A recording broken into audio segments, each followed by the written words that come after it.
Hello everyone, this is Kishore here, Kishore Bharti. I work at CQT, and the talk that I'm going to present, it's basically combination of two talks. So there was part one, which I presented in another video, and this is part two. So what I did that I had two papers to present, the quantum assisted eigensolver and iterative quantum assisted eigensolver. And for the sake of clarity and presentation, I combine them together in one talk, one long talk, and part one, I already made a video which you can see. So this is basically part two of this long talk. Uh, so yeah, just as a summary, this work has been done with Tobias Hogg, and you can look at these two papers which are on archive at the moment under review. And I thank Acquis for giving me the opportunity to present my work. So I talked about quantum supremacy there, and basically talked about the challenges faced by VQE, and then basically said that using different ideas in the literature, we came up with these two algorithms: quantum assisted eigensolver and iterative quantum assisted eigensolver. And this IQAE is what, this QA and IQAE together, they are an alternative to VQE, where like there's no feedback loop between classical and quantum optimization, the classical part and the quantum part. The ansatz is prepared systematically, and then there is no barren plateau because no gradients are computed on the quantum device. And at the same time, the whole they are like you can have provable guarantees, and the whole framework is very mathematically rigorous. No complicated measurements are required, like complete like controlled unit range or something. So basically, we are in this Hamiltonian and the linear combination of unitary framework. I'm giving a brief summary of what I talked in the previous video, so you can have a look at that, and then like maybe look here. So I'm summarizing. So basically, the Hamiltonian ground state problem can be written as some kind of a QCQP problem, quadratically constrained quadratic program, and you can calculate the D and E matrices on a quantum computer, and classically you can run the QCQP.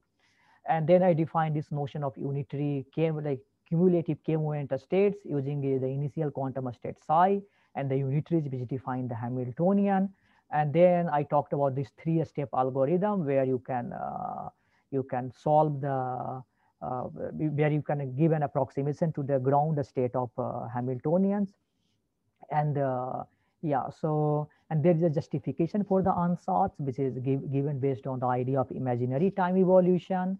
And we show that the the Google's example of barren plateau problem, one of the examples which they gave, that can be very trivially solved in our framework. Also, there is no barren plateau because we do not update the quantum state by like calculating gradients. What we use is not actually a quantum state but a hybrid state, which is classical. There are some classical parameter and there's some quantum state, and it's some kind of a state which is on notebook, and we update only the classical parameters, and the quantum states are fixed. In fact, you can think of the whole algorithm, like in the whole algorithm you just need to prepare one quantum state psi, and from there you can like calculate the overlap matrices D and E and solve the problem. Okay, and then we show multiple examples where we like apply it. So ring of disagrees, Ising Hamiltonian, hydrogen molecule, and then XXXZ Hamiltonian, and say that we managed to find the answer. So the whole algorithm that we propose, it's very systematic, and it's similar to those fault tolerant era algorithms where you can mathematically provide guarantees. And at the same time, unlike the fault tolerant era algorithm, this algorithm is a current term algorithm. It need not we do not need to wait for 10 years or 15 years or 5 years. It can be implemented on the current device. So now let's talk about a bit mathematics. We already talked about all this QCQP and all, but let's talk about in the earlier video a bit. So now let's talk about the Lagrangian. You can take the quadratic constraint quadratic program and do the Lagrangian relaxation. And the Lagrangian relaxation turns out to be a semi-definite program, which means you can efficiently solve it. Also, you can do a direct semi-definite relaxation and solve the problem.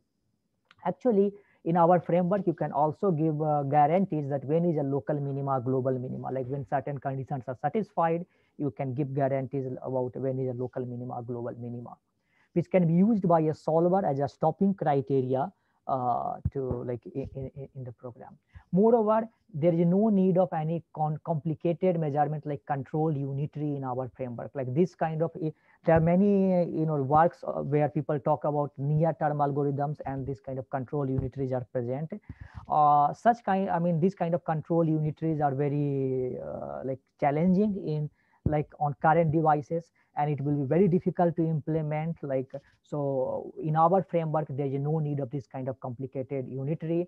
Basically, when we can use the idea of this work by Mitrai and Fuji, where some PRR paper, where if your unitary is k local, then you can measure the overlap matrices in our case without the need of any complicated measurement.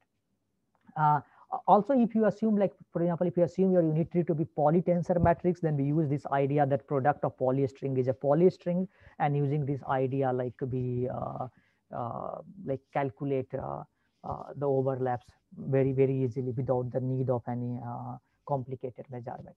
There is some mathematical stuff that you can measure the overlaps very like easily in the framework using some polynomial number of measurement. Also in our framework, you can subsume VQE in our framework. So our framework is a bigger framework, and the quantum states which are in the linear combination, they can be also tuned. So basically you can vary the quantum state. In that sense, it becomes a VQE. So it's up to you if you want to tune it. If you want to look at the VQE part of our algorithm, it becomes a VQE, or you can have this whole algorithm where you can run like IQAE and VQE together, or you can run at the part where there is no VQE involved. So it's up to you. Basically, I mean, it subsumes, our algorithm subsumes VQE. So this is a summary that I will give. So in our algorithm, the unsought selection is systematic, unlike VQE, where it's based on heuristic in general. The optimization program in VQE is uncharacterized in general. On the other hand, in our case, it's quadratically constrained quadratic program. It's a QCQP, which means it's well characterized. The random initialization in case of VQE leads to barren plateau. In our case, there is no barren plateau. It circumvents the barren plateau problem. In terms of provable guarantees, like in VQE, it's very difficult to give provable guarantee. Our algorithm is mathematically rich enough to allow provable guarantee. One thing I forgot to mention here is something about this feedback loop. So the feedback loop is very, I would say, not time effective. Like for example, if you try to run VQE on for some simple cases or in a cloud manner, it takes, like, if you do not have dedicated access, it can take like 10 days, 15 days. On the other hand, our algorithm can run within a minutes. So it's very time effective. Like you get, I mean, there is no need of this feedback loop. And so I would say that the algorithm that we provide, I mean, it's a new generation of algorithm, which is, I mean, it's beyond VQE and an alternative to VQE. It subsumes VQE, and it's rigorous. I mean, there are, like, you can provide system, if the unsought is like prepared systematically, the optimization program is well characterized, no barren plateau, mathematically rich enough to allow provable guarantees.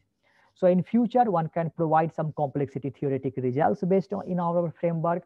One can hope to systematically reduce the number of quantum states defining the unsought. We have already some idea, and in future you could see some paper coming along this direction. And then one can hope to demonstrate quantum advantage for practical use cases. So I have some time, like 5 minutes kind of left. So I will like just summarize my first talk and second talk, like very briefly.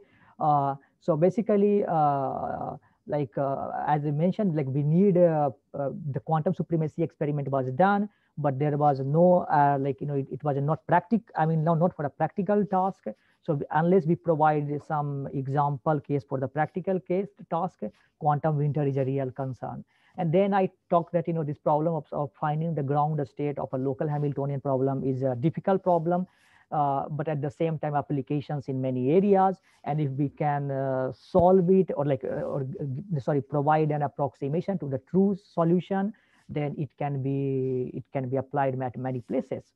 And then I talked about this VQE algorithm, which suffers from many problems, like the classical optimization is not characterized, the barren plateau problem, like here I forgot to add, but there's recently their paper came where they showed that even the gradient free methods, they fail to evade the fatality of barren plateau. And then I, using all these different ideas which were present in different papers, along with my collaborator and friend Toby, we managed to give these two algorithms, QAE and IQAE. And basically, the ground state problem is basically a quadratically constrained quadratic program where you have to compute some overlap matrices. These overlap matrices, they can be computed on the quantum computer, and this optimization task, it can be solved on the classical device if you have knowledge of D and E. Then we define this notion of cumulative k-moment states, and these cumulative k-moment states are used to generate the ansatz. And you basically, in a 3-step process, which are disjoint from one another, you try to solve your problem. There is justification for the ansatz, which comes from imaginary time evolution. So basically what you say that if you start with any state, you can write it in the Hamiltonian eigenbasis, and if you act exponential minus tau h on it, then basically what will survive in the limit tau going to infinity is the ground state, if the ground state has some overlap with the initial state. I mean, this is always the case. I mean, it's very difficult to find states which are orthogonal to each other, like if you draw like even randomly.